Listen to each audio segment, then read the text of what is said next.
What's going on, y'all? How y'all doing? This is Dominique Henderson, your CFP on YouTube, your Moses to the promised land of being a financial advisor.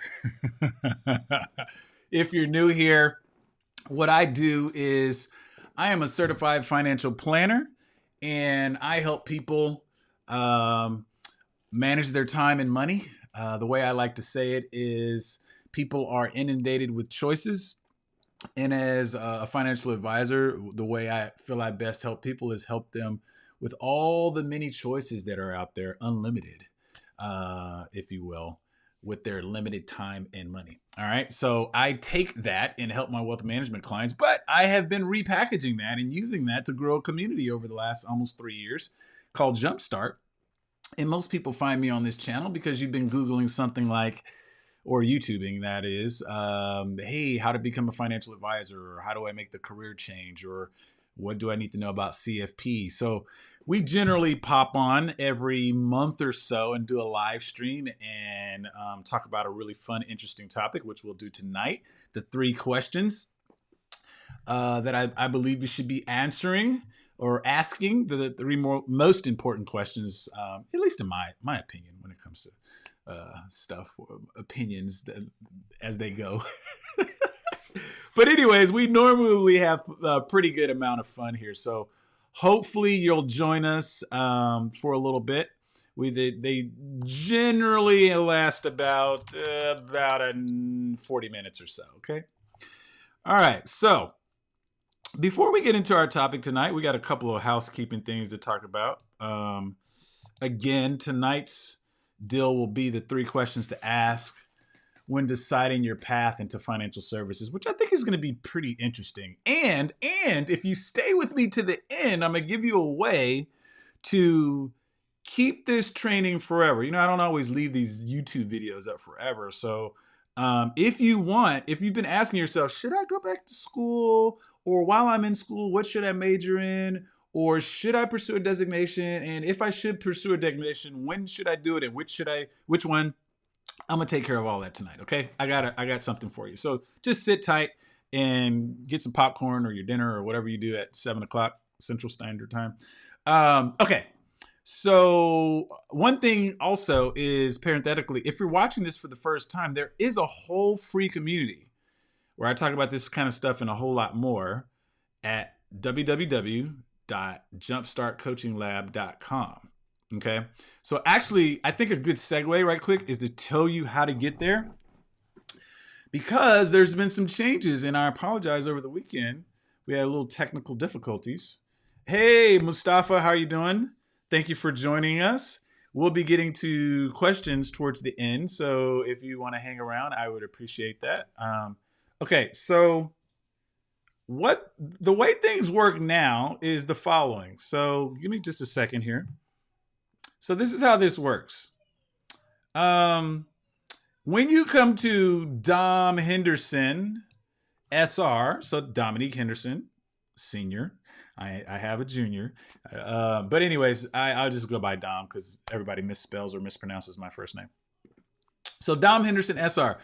If you're interested in wealth management, which some people are, you just click this button. If you're interested in becoming a financial professional, which most of you that are watching this channel right now probably will do, so you'll click that, and that's how you get to all the stuff that we have, whether it's the podcast or the blog or the YouTube channel or the newsletter. See, we got a lot of stuff going on. That's why you got to hang around.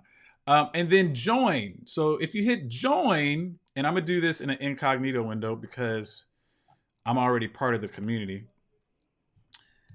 And so what that looks like is, I thought I was going to do an incognito window. But anyways, it'll pop you into this community, but you'll have to, fill out a profile and do all that. And I've talked about that before. But if you're new here, that's what you should do. Because there are a lot of people here that could help you on your path. I'm fine with being your Moses, but I'm not the most responsive Moses. As the community has grown and as I've built out my firm, there's a lot of stuff going on. So, you might want to just join and follow one of these topics that interest you. Several you can join if you want, and that will help you navigate your path. And what we're working on right now, what's going on, David? 5 down. I'm telling you, man, if you value your money over time, then you might want to keep on listening for tonight. But that's neither here nor there for right now. But anyways, you follow these topics and you can do what you want to do as far as all that kind of stuff. Okay.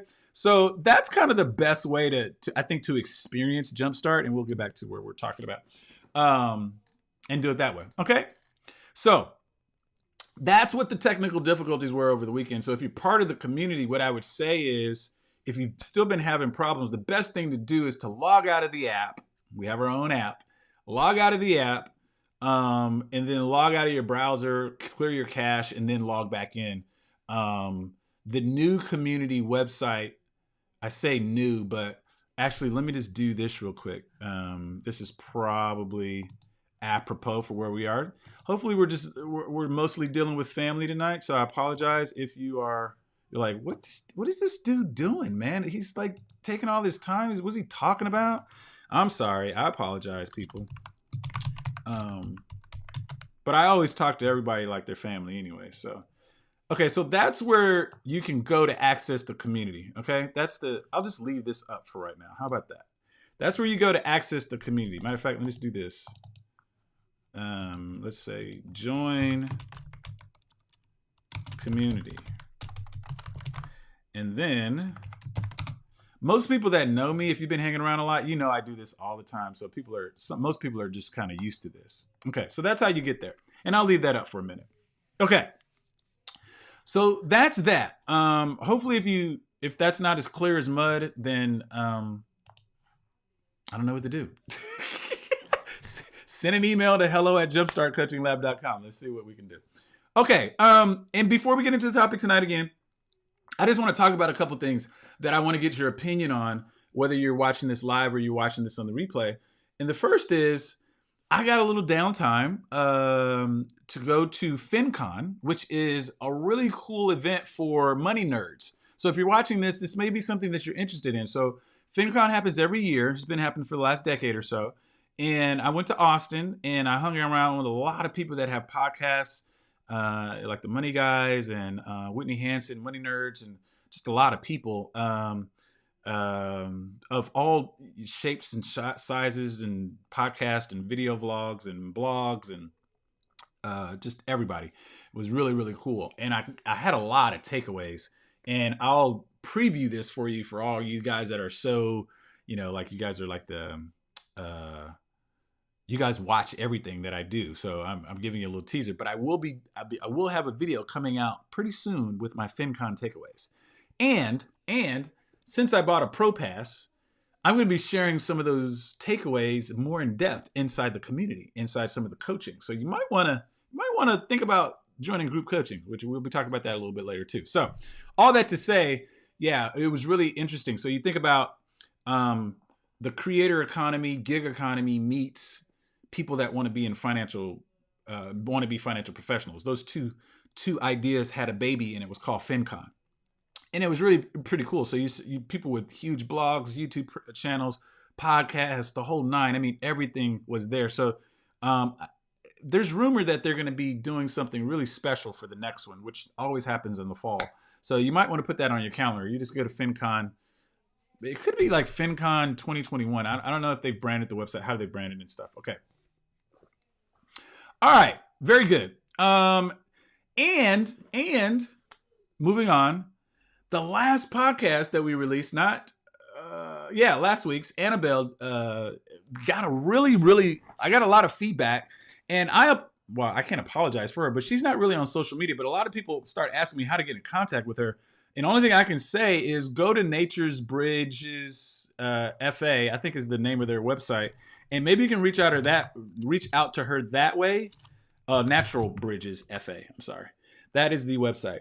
But yeah, that was a very interesting conversation, first of all, and I want to do more of those because I think for those of you that are contemplating CFP, having an insider's perspective of that, I did mine so long ago. It's going on 6 years now. I like to maybe every so often to bring onto the podcast. What I'll be doing is bringing on maybe a person every season that's already done the CFP. If you think that's a good idea, maybe you chime in or say yes or something like that, or leave a comment. If you guys are finding that helpful, because I've gotten a lot of good feedback from hers and previous people that have done the CFP. So, all right, I think let's get into this thing today. Okay, let's change the screens around. All right, I want to talk about this because I think it's one of those things that, um, quite frankly, over the years, I've gotten a lot of people ask me about this. And when I say a lot, um, I do mean a lot. I mean, for every three people coming into the community, about two of you are trying to find your path, um, trying to get started, trying to wade through all the information. The other third of you are, and maybe even less than that, are already in the industry and maybe trying to find a way to, get new clients or scale up your practice and stuff like that. And I don't mind serving both of you guys, but the point is the majority is the people that are trying to find their way. And so that sets up the context for why I'm doing this particular live stream around the three questions that you need to ask when you're deciding your path. Because at the end of the day, what you do, let's call it, you have a 20-step journey from I'm trying to see if I want to be a financial professional to I'm already there doing the thing really well. If there's 20 steps in between those 2 points, it's very important what your first couple steps are. Like, it is. Just because although you can, experience is the best teacher, blah, blah, blah. Not really. Not when it comes to this. Like, there's some ways that you can save yourself some time and money. And so if I can help you with that, I'm all for doing that. And I think answering these three questions helps. Now, what I've done is inside my course, I got a whole module around, well, a whole 2 modules around what we're about to talk about tonight in about 20 minutes or so. And I'll leave a little time for a question and answer possibly. And that's to say, I decided that, it's probably worth the time to put this into a separate training that you guys can just, purchase and use as you need. So that was kind of the idea around it. Because the macro part, which we're going to go through today, is some frameworks that I've talked about before, but I think it's really helpful when we start talking about these 3 questions. Okay. All right, here we go. And like I said, just leave your, questions in the chat or whatnot. We'll get to them shortly. All right, very first thing that most people ask me when it comes to this is, should I earn a business degree? And I think there's a couple ways to answer that. But let's zoom out for just a second. Many times I've talked about the framework of the 9 letters of find out your why, which will lead you to your who, which inevitably leads you to your how. Let's just recap that real quick. So when you've been doing something for, 5, 10, 15 years, whatever, and you're saying, I want to pivot and no longer do this, but something else, and that something else is financial planning, advising, counseling, education, yada, yada, yada, coaching, whatever. Why do you want to do that? What has prompted you to make that particular pivot? Especially considering that you're probably making a good living, da, da, da, da, da. And you may tell me things like, hey, Dom, I'm kind of sick and tired of being sick and tired. I hate coming into this job. I hate da, da, da, da. And I get that. And I'm saying sit with that for just a second and see if it's the job or the seat that you're in a particular job. Say, for instance, if you got a different boss or a different location or a different education and training and you got a different job type, would you still feel the same way? That's why we ask the question of why. Because this is nothing to go into lightly for a few reasons. The first reason, selfishly, I love this industry and I don't want I don't want somebody to be giving financial advice that shouldn't be doing it. That's me selfishly. The second thing is that since this, and almost kind of along with that, since this industry has such the ability to change family trees. I mean, if you do this well and do it right, you can really change the trajectory of people's wealth generation over years. And that's a really special thing to be a part of. And all that to say, before you get to that level, there's going to be some pain you got to go through. And so I always want to make sure that you're doing the right thing, just because it's going to be great motivation for you when you're going through this pain. That's kind of how it is. You're in the gym, you're working out, and you know that you're going to have, a nice, nice pecs or deltoids or arms or the whole thing, or whatever you're working on, your six pack, whatever. So you go through that pain, but if you know that there's no benefit for going through the pain, then why would you do it? It's the same thing here. So that's why you need to explore your why fully, completely. Take some time to do it. And once you do that and you say, well, the reason why I really want to do this, let's use myself, for example. The reason why I really want to do this is because I truly believe that the ability to change family trees is something that everybody should have an opportunity to do. Like, regardless of where they come from in life, regardless of their skin color, regardless of ethnicity, regardless. I think everybody should have the opportunity to change their family tree. And therefore, I want to help them do that. And this just goes into my why. So, like, I became a financial professional. Now, the reality is I only have a limited amount of time that I want to spend doing with certain amounts of people. That's just the reality of it. I can't help everybody. That's what I'm getting at. And so therefore, I have to niche down in the type of people that I will help so I can be the most effective to them, my highest and best use. The other thing that I decided, though, since I have the capacity to do it, is say, why don't I take the 20 years of what I know from doing that and teach other people so that they can go help people? Then essentially, effectively what we're doing is helping more people, Dominique. That's my why. You have to decide your own why, right? Now, getting back to this question, should I earn a business degree? It's really going to depend on your why. Because if you tell me that your why leads you down the path of certified financial planner, well, we know that we got to, at this point, today, we know we have to have a 4-year degree, a bachelor's degree. But does it have to be a business degree? No, it does not. So that's to say, if you went to school for architecture or engineering or nursing or something like that, or even liberal arts, do you need to go back to school and write a big fat check to a university and go into debt or go into more time or both in order to be a CFP? And the answer is no. So that's the reason why, I'm doing this training, because, like, some people don't know that kind of stuff. And so what I created is this, like, and just kind of foreshadowing a little bit, I created this, like, decision tree to say, should I earn a business degree? Yes or no? Okay, if the answer is yes, then da-da-da-da-da. If the answer is no, then da-da-da-da-da. And I just walk you through all the steps. And matter of fact, I do that for all these 3 questions we're going to be talking about today. And I'll offer you a chance to get a hold of that towards the end of this, okay? So let's go back to the framework real quick. So, because after you decide your why, then you get to decide your who. Because your why is going to lead you to the who's. Just like you said, how do I become, is a little different than why, but how do I become a financial advisor? How do I become a CFP? That led you to me and probably some other people. And then you start to look at what I'm doing, the content that I'm putting out, and how I'm doing my job, and da-da-da-da-da, and those other people. And then you're starting to get an idea of, this is how I could make this work. So do you see how this is all coming together? Hey, what's up, Tiger Boys? You're new to investing and love to learn and talk to people about investing stocks in particular. What can I do to make this ambition a career? Keep listening, because we're actually right in the middle of this, right? So then your who will lead you to how.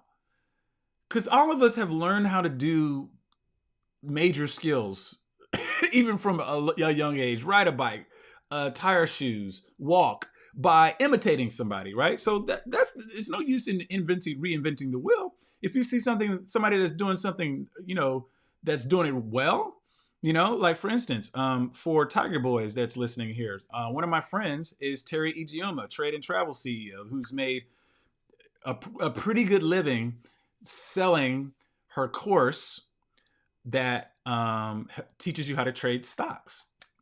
Now, she sells that as a revenue stream. She's in real estate, and she also trades her own account with the information that she teaches her students. Very similar to what I do when it comes to wealth management. So it's possible you could do something like that. Now, does she have to have a CFP or any of those other kind of stuff? No, she doesn't. She's a financial educator, or really a financial influencer at this point. She is teaching people how to trade. She is not trading for them. If you trade for people, then you got to go down a whole different thing of licensure and whatnot. So there's so many different ways you can kind of skin the cat, if you will. It's just a matter of you really taking some time to go through the how, or the, sorry, why, who, and how. Okay, so that's the framework. And why is that framework applicable? Because there are only three things, and I'm not making this up, guys. Like, my frameworks are threes, they're done in threes. So I always just try to keep stuff simple. But there are only really three factors that determine your success as a financial professional. And take it from somebody that's been doing this for 20 years. The first is determination / motivation. Like, you got to show up wanting to do this. Hey, Rachel, we've been exchanging some emails. Good to see you here. Determination and motivation, I can't help you with. You got to show up with that. It's like a David says the Holy Trinity. That's funny. It's like the gym. It's like the gym. You can have a trainer, but if they call you and say, "Hey, are you about to get out the bed today, David? I'm sitting up at the 24-hour fitness," or I guess they went out of business. "I'm sitting up at Planet Fitness or Lifetime or whatever, and I don't see you here." There's nothing that they can do. Like, you're just sitting in the bed and they're at the gym. So you got to have the determination, motivation to get your butt up and go to the gym, to meet them there, to do whatever the workout is. That's factor number one. Factor number two is skills / knowledge. So you got to have a certain amount of know-how when it comes how to teaching people how to trade stocks, or teaching people how to budget, or reduce their debt, or create a financial plan, or whatever your zhuzh is, right? You got to know that. And I can help you with a little bit. Like, I'm doing these live trainings and I have, products and trainings that you can do. But at the end of the day, it's you showing up, doing the work, and sitting for the CFP exam or studying for the CFP exam to sit for it. That's all you. I'm not doing that for you. The last thing that I can really help you with, and that Jumpstart is actually here for, as far as its mission and everything, is opportunity. I can help you with opportunity. I can help you with ways to increase your opportunity set, whether that's attracting more clients to your existing business, or if you're trying to create a business, or getting more eyeballs on your resume or your LinkedIn profile when it comes to trying to get a job in this industry. Like, I can do that. Like, I'm super good at that. And so that's what Jumpstart is all about. And developing you to a point that people actually pay attention to what you're saying when you raise your hand and say, "I want to be a financial professional." Like, right now, like, nobody's listening to you. That's the problem. Like, you say, "I want to do this." You're like, "Yes, I want to pivot. I'm doing a career change," but nobody's paying attention. Like, how do you get people to pay attention? That's where opportunities come in, and that's where Jumpstart comes in. Okay. So hopefully all that is helpful for you. Okay. So should I earn a business degree? Depends on the framework that I just gave you. And this is what I'll say about this before I go to the next question to answer. I am a seller. I am very bearish on college degrees. And here's the reason why. College degrees don't have the same, they don't go as far as they used to go. I'm 45. And when I came out of school, a college degree in just about any field was a good thing to have, and people paid attention to you. In 2021, and this is having a 24-year-old that graduated 2 years ago and 2 in school right now, it just doesn't float the same. There are some disciplines in which I believe there's an exception here, like maybe an attorney or a pre-med, or maybe something, like a specialist type of deal.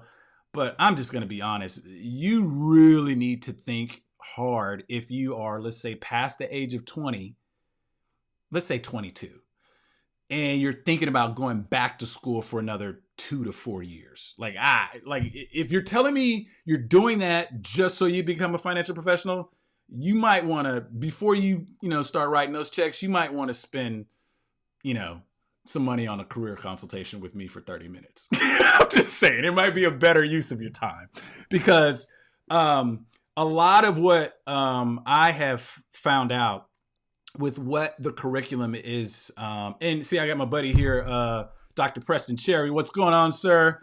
Hopefully you've enjoyed your bucket list stuff I saw on social yesterday. But anyways, I don't know if he would disagree with me or not, but he actually teaches at a 4-year university that has a financial planning program specific, like not a, what am I trying to say? Not a couple of classes you can take, but actually soup to nuts. We're building a program that you can actually be ready to sit for the CFP when you're done with it. You know, with the exception of stuff like that, there's not really a lot that you can do. You know, I've seen people of all kinds of ilks that have come through and had very successful careers without even a business degree. And sometimes without a degree. Now, am I poo-pooing on school? Not so much, but I just really think you have to consider, you know, weigh cost and benefit when it comes to time spent in school, especially the way school is being delivered now. That's a whole nother subject with, you know, the hybrid and the COVID and some stuff not being in person and blah, blah, blah, blah, blah. All that money and time that you spend, yeah, you might want to really think about that. So, all right, let's move on to question number 2 that you need to answer. Now, when should I pursue a designation? So this means that you're already trotting down the path of, I'm going to do this thing, right? And now you're kind of thinking, okay, so like, I know I want to be a financial professional, but what type of financial professional do I want to be? That's where this comes in, right? So the next part of this training, the logic map, then it starts to take you to, okay, you want to pursue a designation. Like, when should you consider doing that? Should it be at the beginning of your career? Should it be in the middle? Should it be at the end? Because those are all really valid questions. Let's talk about my story for just a second. I didn't do my certified financial planner until almost 15 years in the career that I'm in right now, into financial services. There's a lot of reasons for that, and I've talked about this before, but the nuts and bolts of that is I was brought up in the hedge fund world. I spent my first 8 years of my financial services career in a hedge fund. And the only thing they talk about at hedge funds is being a portfolio manager or a trader. And for that, you need to have the chartered financial analyst designation. And so that's the path I went down at first. But then after I failed level 1, and I was just like, well, let me just finish up my grad degree first, and then I'll figure out what I want to do. I started to realize, since I was already helping people with financial planning, and I was looking at some other things, I was looking at CPWA, the Chartered Financial Consultant, and CFP after I, messed up level 1 of the CFA. And then I started to be like, after I looked at all of these, I was like, oh yeah, CFP is actually a lot better and maps way better to what I want to do. And so that's how I started down that path. And I was fine up until that point. Matter of fact, I was making really good money at that point. So all that to say, and I say this without reservation, and I will say until the day I die, CFP, those letters behind your name, does not guarantee you jack. Let me say that one more time. CFP, or any other letters for that matter, don't guarantee anything. They are, as my friend Dr. Cherry says, they are signals to people that will likely purchase your services. Because who cares about the people that are not purchasing your services? Like, people in the industry, yeah, it gives you a little clout, but who cares? They're not your clients.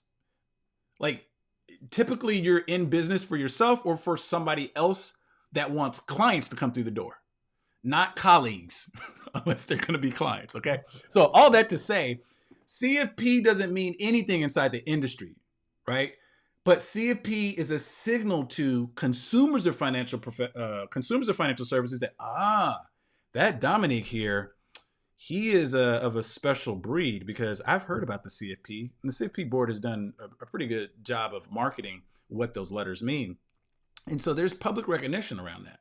So when I was weighing my, cost benefits and kind of analysis, I was like, there's barely people in the industry that know what the CPWA is. Bonus points if you know what that is. You can just type it into the chat, but I bet you don't. But then the Chartered Financial Consultant, which has been around a little while, American College does that, was the other one. So then I was like, Dominique, 15 years in the game, you already kind of know this stuff and the knowledge will be great. But if you're going to have something from a branding standpoint behind your name, you need something that people know of. So all that to say, that's the reason when I did it. But it still goes the same. I still say the same thing. None of these things guarantee you anything. So this is the reason why I've always told people, don't just hop up after 5 minutes and go purchase a CFP review program or CFP curriculum and say, oh, because I'm taking a test and I'm going to have a designation or a certification, people are going to work with me or I will be able to get a job. Maybe. That's a signal. I've seen plenty of people that have gone down that path that have not gotten a job or have not found clients. So it needs to all be part of a bigger plan, in more what I would call more well thought out plan, rather than I'm just going to go do CFP just because. Okay. All right. We got a lot of stuff in the chat there. Thank you. Preston say you preaching. Can I get an amen? I think I got a soundbite that says something like that. Here, we can pause a little bit. I need to take a water break anyways. Where is my, there we go. Here we go. Check it out. Oh man, wait a minute. Hold on. Where's my, let's do this. Let's do this one more time. Let's try it again. Where is it at? Can I get an amen? There we go.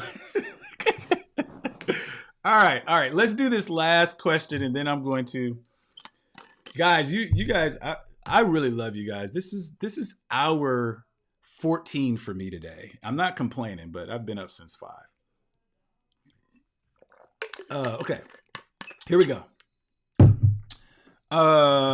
Which designation should I pursue? Okay, so this is kind of like I did 3 questions for the framework, but this is really kind of like 2A and 2B. So when should I pursue a designation? Then which one should I pursue? And I kind of dovetailed a little bit into this. But so if you kind of look at this as, I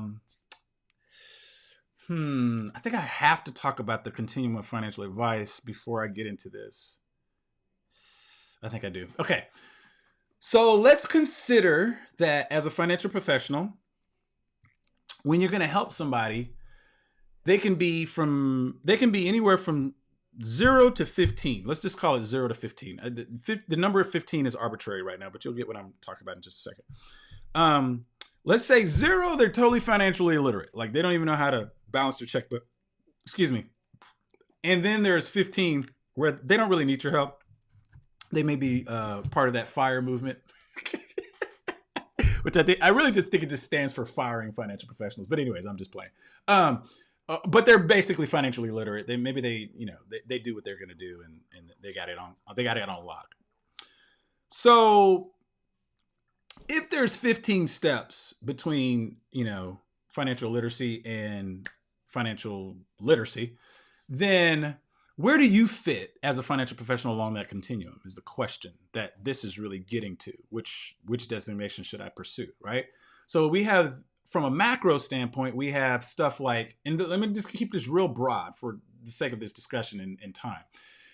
Financial coaching, financial advising, financial therapy, financial education, right? And I can add a couple more like financial planning, financial counseling. I can add a bunch, but they all fit along the continuum as far as what we do for people and where people intersect or, commingle with our expertises. So then we have to start talking about, well, under each one of those hats that I just named, what type of designations or certifications fall under there, right? For instance, with financial coaching, you have the accredited financial counselor or the financial fitness coach. Like with financial planning, you have the 3 that I just named: CPWA, CHFC, CFP. Under somebody that just needs, like, just call it financial advising / investments, we have stuff like the CFA, right? So it just depends on where you want to be, right? When it comes to maybe what you have a disposition for. Like one of the forms that I have when people come into Jumpstart, that I have them fill out is like, what do you like to do? Like, do you like helping people with budgets? Do you like helping people with finding out their benefits, exploring their benefits? taxes, insurance, investments. Like, what do you like? Because that helps you figure out, like, where should I be going? Where should I be putting my energy down? And I'll just say this parenthetically. I don't know that you have to decide this right off the bat, right? You could you can volunteer. Uh, you could do stuff like junior achievement, um, or any other methods out there to volunteer at church. You could do a lot of different things and try to get your appetite whetted for what you think you might want to do. See, I'm all about spending the least amount of money and getting the highest amount of ROI possible with everything that I do, right? It's this whole notion about highest and best use. So I just don't really think it's the best use of your time as a 30-year-old to go back to college, money out of pocket, and you don't even really know if you want to do financial planning every day, but then you just go do a CFP course. To me, that doesn't make any sense. What you would be better served to do, same person, would be to join Jumpstart or similar, right? And you got FPA externship, you got BLX internship, you got all these different things that you can do, and maybe all of them is the above. And you learn more, you network with people that are going down your same path, and you kind of share war stories, if you will, and go, hey, you were doing this, oh, you did that, da, da, da. And then you would go and create a LinkedIn profile, and you would start to find people like Dr. Preston Cherry or Dr. Philip Gibson, or all these other people that are in the space that are helping you guys with content and information and direction, all that kind of stuff. That's what you would do first. And then you would probably be keeping some type of, and I've talked about this before, I don't know who's all doing it, but you would be keeping some type of running journal of what you've done and summary of like the nuggets that you're extracting from this and how that relates to you, right? And this is probably in addition to your day job or whatever else you're doing. So I have no sympathy for you if you're complaining about time. We all get the same 168 hours a week. Matter of fact, John Acuff wrote his book, Start, in the wee hours of the morning when his toddler and his wife weren't tugging on him for his time. So do what you got to do is my point to you. I don't want to hear any complaints, especially by the time you get to me. At this point, like, I'm definitely not going to want to hear your complaints. I'm just going to tell you to suck it up and shut up, okay? But anyways, the point I'm making with that is the decision to pursue a designation does not have to be immediate. It could be, a couple of steps after, when you have a better idea, like when, let's say you're 60 or 75% of the way, like, yeah, I'm thinking this is what I want to do, right? I've just seen so many people that have done that in the wrong order. Okay. All right. So this is what we're going to do now. We are going to answer some questions because I see some chatter has been going back and forth and I haven't really been looking at it. So I don't know if they're questions or just comments. So we're going to do that. And while we're doing that, I'm going to also show you what you can purchase to sum up what we've talked about tonight. Okay. So that's what we're going to do now. All right, let's figure out how to get back to where I was, which was first this, and then we'll hit questions after I show you this, okay?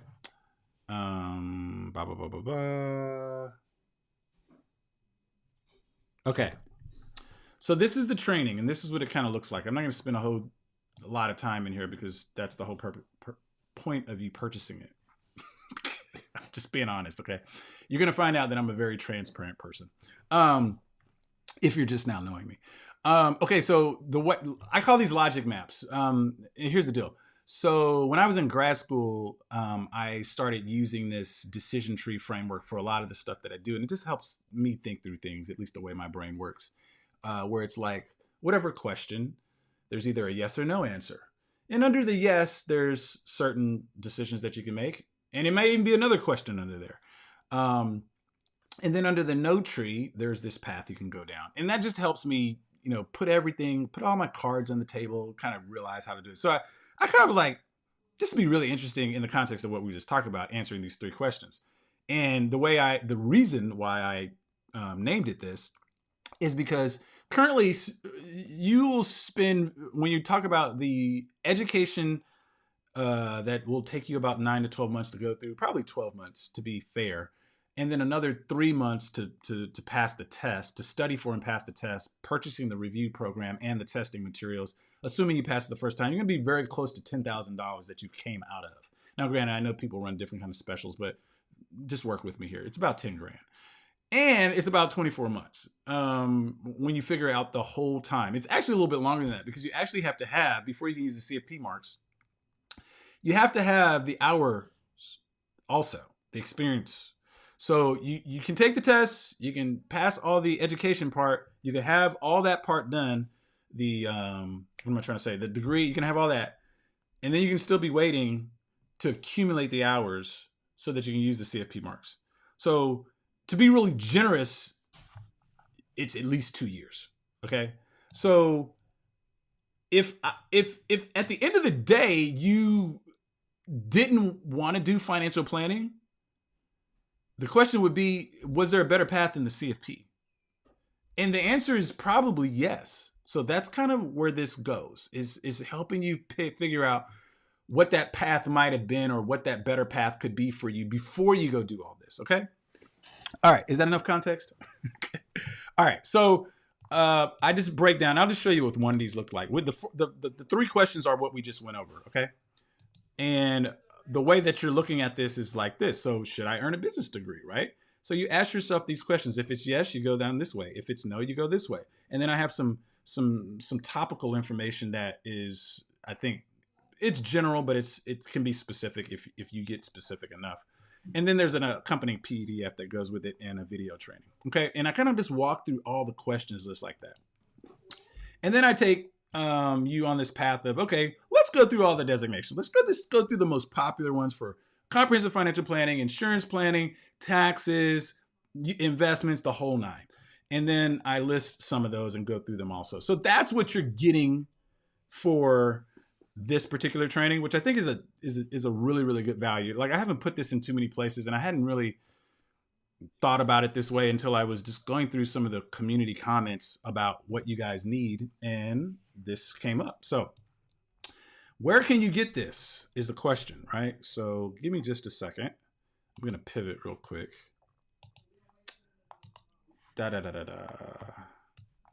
Cue the Jeopardy music. Okay. Oops, that's not what I wanted to do. You guys enjoying this? Is this helpful? You can give me a thumbs up or something if that is the case. All right.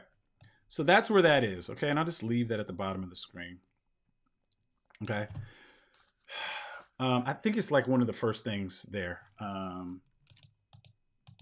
I'm not mistaken. Let me just make sure before I send you there. I just thought about that. Yeah. It's the second one. Okay. So the logic maps.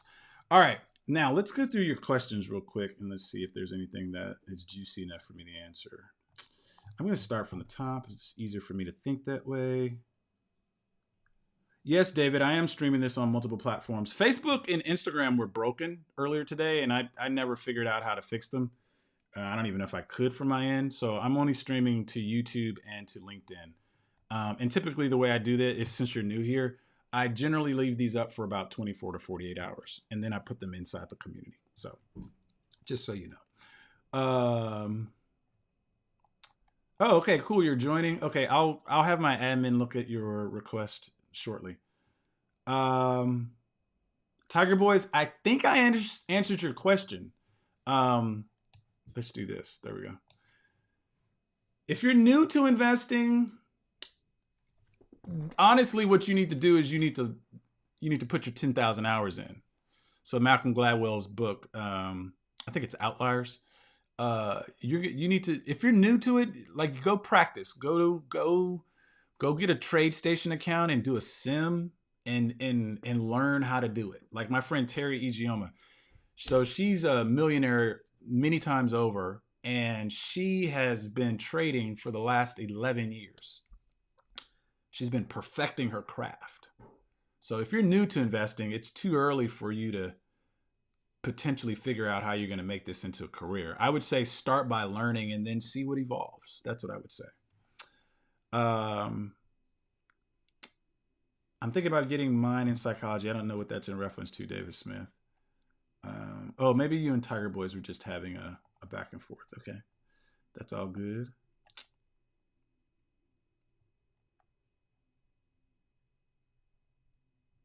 Doo-doo-doo. Yeah, so David, I'm going to address this real quick. I'm assuming that you're saying that I nailed it. People are generally pretty helpful in this industry. That is not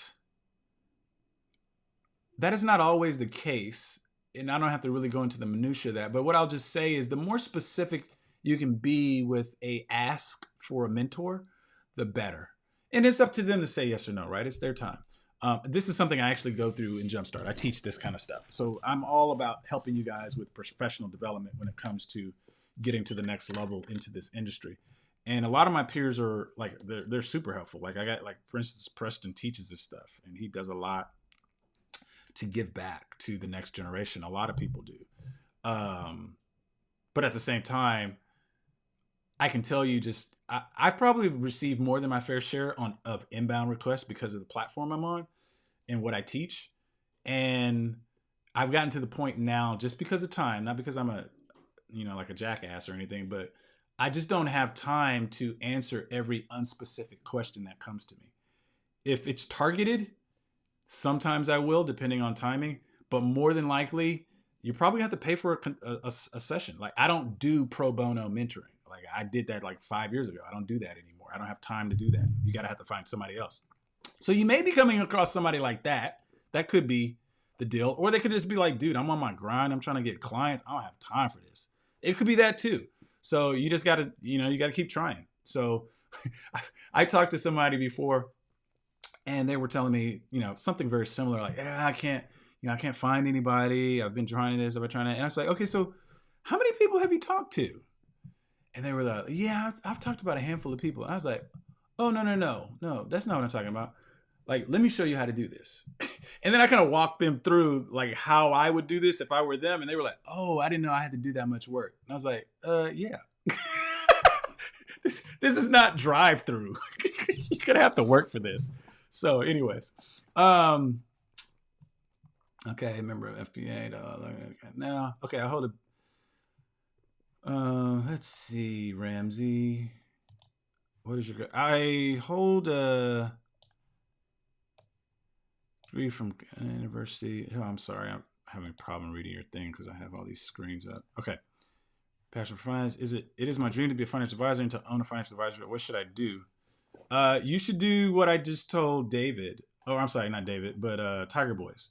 You need to learn more. Now, I'll say this: Jumpstart is a perfect place for you to do all that learning. I'll be totally transparent and honest.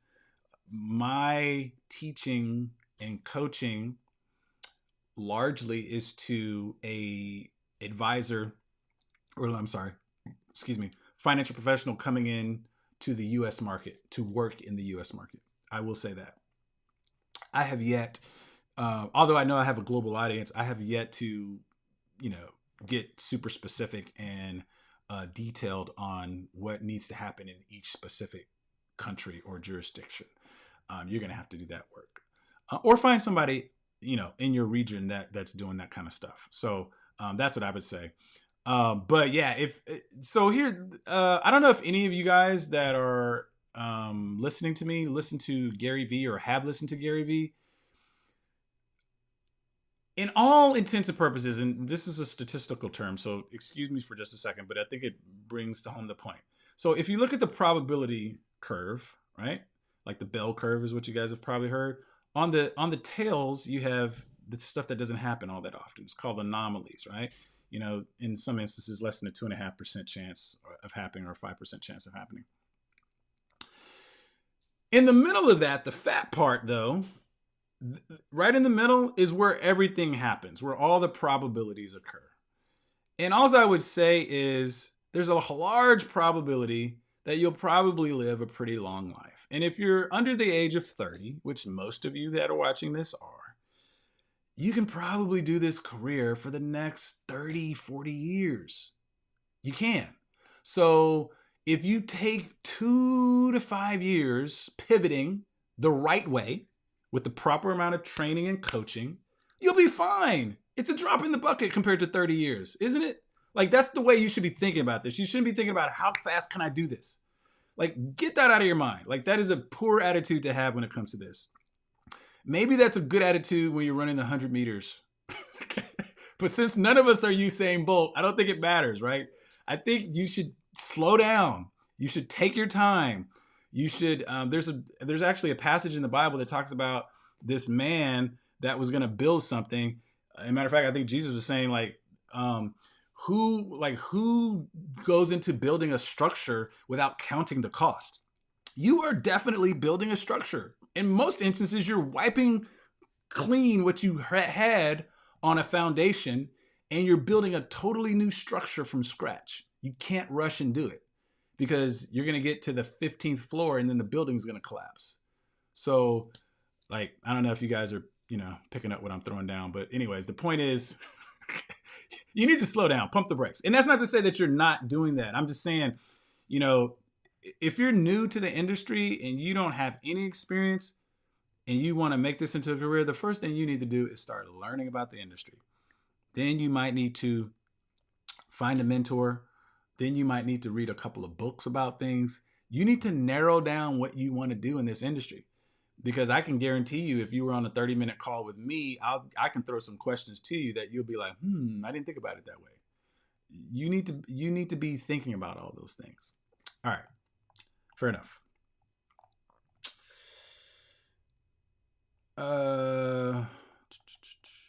I'm just looking through here.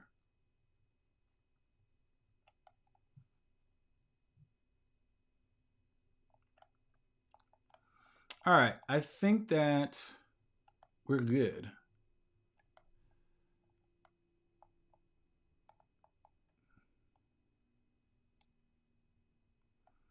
Yeah, I mean, so Ramsey, you're preaching to the choir. I don't think this is not an issue of demand. So what? You have high demand in your country and or wherever you're located, and there's only 2 people there. Here's the notion that I believe in, and I'll stand by this, forever. If you do good work, you will always have clients, whether there are 2 people that are competitors or whether there are 2 million people that are competitors. It is what it is. I don't really believe that good products and or good service gets looked over by clients that need it. And I just believe that there's plenty enough to go around for everybody that's doing it right. Actually, there's so much to go around right now that for people that are even doing it wrong, they're getting a lot of clients, at least in the US. I don't know about over there. So all that to say, don't rush, because when you rush, you're going to cut corners and you're going to take away from the experience of your client, your end user. I should be talking about this, but this is a topic for a whole nother subject. It's the notion around this, and I'm gonna drop this bomb on you guys and then go drink some wine and call it a night. This is all about, okay, so over here in the US, I don't know about Ghana, but over in the US, there's this place called Chick-fil-A. And every time you pull up the Chick-fil-A, they go, how can I serve you? That is the attitude you got to have. Not how fast can I get to market so I can start, looking at some, start making money or whatever your deal is. Like, you need to be focused on how can you serve people best. And serving people best is going to start with you being the most ready and the most prepared. And if you're new, there's no way you can be the most prepared or the most ready. So there's that period of time that you need to own your craft, learn your craft, hone it. Because there's people that do the equivalent of what you're trying to do over here, if I'm hearing you right, which is they go sit for an exam, they go buy some study materials from like Kaplan or somewhere, they sit for an exam, Series 65, which takes them all of 3 months, maybe 6 months to study for. It took me 3 months to study and pass for it. and then they go start their firm. They don't know what they're doing. Is that to say that they can't be helpful? No, but like there's people that are well more equipped to help people than they are. So that's all I'm saying. If we're talking about making this profession better and doing more good than harm, I say take your time. This is nothing to rush into. Okay. All right. And maybe you need to be a financial coach if you like to help people with their budgets. That could be what it is too. All right, we're winding it up. I'm scrolling faster. I like to educate people by I'm not prominent, but I like to learn. My challenge is how. Okay, I'm just scrolling through there. I'm assuming that you guys are going back and forth on this. David, you can be on what platform you want to. Like my YouTube channel is probably the one where I'm always going to be. So you're on that one. It looks like so you're good. All right. Okay, very good. Well, I enjoyed it as I always do. These are always fun. Make sure you pay attention to, I think the best part, if you take off that programs that I have at the bottom of the screen and just go to there, that's the hub of where everything is going to be sitting for Jumpstart going forward, and how to connect to everything, whether those are trainings or whether those are programs. We'll be launching group coaching next month. We were doing a version of that, but we're going to open it up so you can sign up for that. There's actually a waiting list that I'm taking right now. I'm probably going to cap group coaching at 25 people, 20 to 25 people, just because we want to make the experience good for everybody. And then we'll just have a rotating waiting list. Okay. So that's how that's going to work. What else? I'm trying to think of what else. Oh, hey, Rachel. I hope I'm pronouncing your name right. What are some signs that coach should be aware of when it's time to move on from coaching to a different level of financial education? Hmm.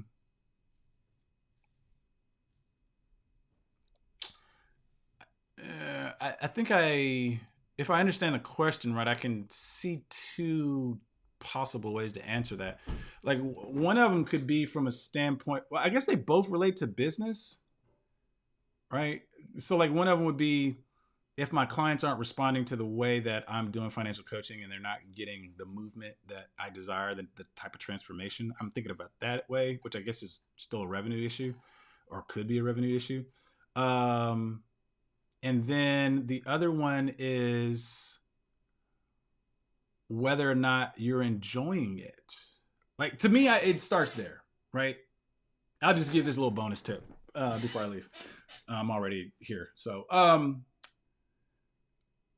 it starts for me with me. And I know it's all about service and I know what I just said, but just take this all in context. So if I don't show up as my best version of Dominique when I sit down for a 10 or 12 or 13-hour day, how does that benefit you guys or my wealth management clients? It doesn't. So that signals to me I got to start with what I love to do, right? My highest and best use, my zone of genius, if you will, Gay Hendricks reference. So that's where it starts for me. I don't think you diagnose the business until you diagnose first, am I really doing what I am enjoying or want to do? Right? Like when you get out of bed and your feet hit the floor, are you excited about what you're about to go do when it comes to financial coaching? If the answer is no, then you need to start there. I wouldn't try to diagnose the business. It's almost like how we do in marketing when we're trying to figure out which part of the funnel is not working. We change one thing at a time and we start at the top, right? You don't change the headline and the landing page and the call to action and you don't change all those at the same time. You change one thing and you start at the top of the funnel.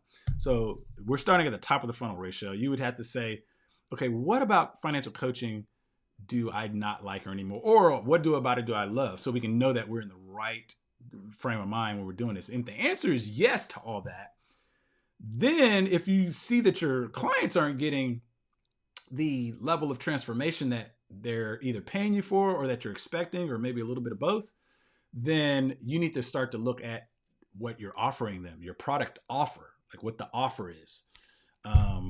Maybe you're not as good at that particular offer and you may be able to pivot to something else. Maybe you need to package it a different way. I mean, there's only so many different ways to give your offer, right? You can do a one-to-many, you can do a one-to-one, you can do courses. I mean, I guess you could do an ebook if you want, you know. But when we're talking about coaching, financial coaching, the best mediums I've seen have been the first three that I just named. You know, one-to-many, one-to-one, and then a course.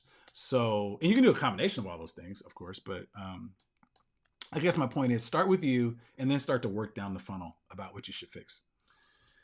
All right. Yeah, LeVar, you, I think I'll have to check. Are you on the list? If you're on the list, you will get an email before the next call to sign up and purchase. That's what I can say definitively. It's not quite ready to go right now, but if you are on the list, you will get an email. And what you do with that email when it hits your inbox, well, let me just say it this way. What you do with that email when it leaves my outbox is totally up to you. And you can come back and say whatever you want, but then I'm just going to show you the outbox SMTP stamp. I'm just like, what's up? All right, guys, I'm gone. I'm done, man. I'm done. Hopefully the last 10 minutes or so wasn't just kind of silly or whatnot, but that's it. Okay. All right. Talk to you guys later. Bye.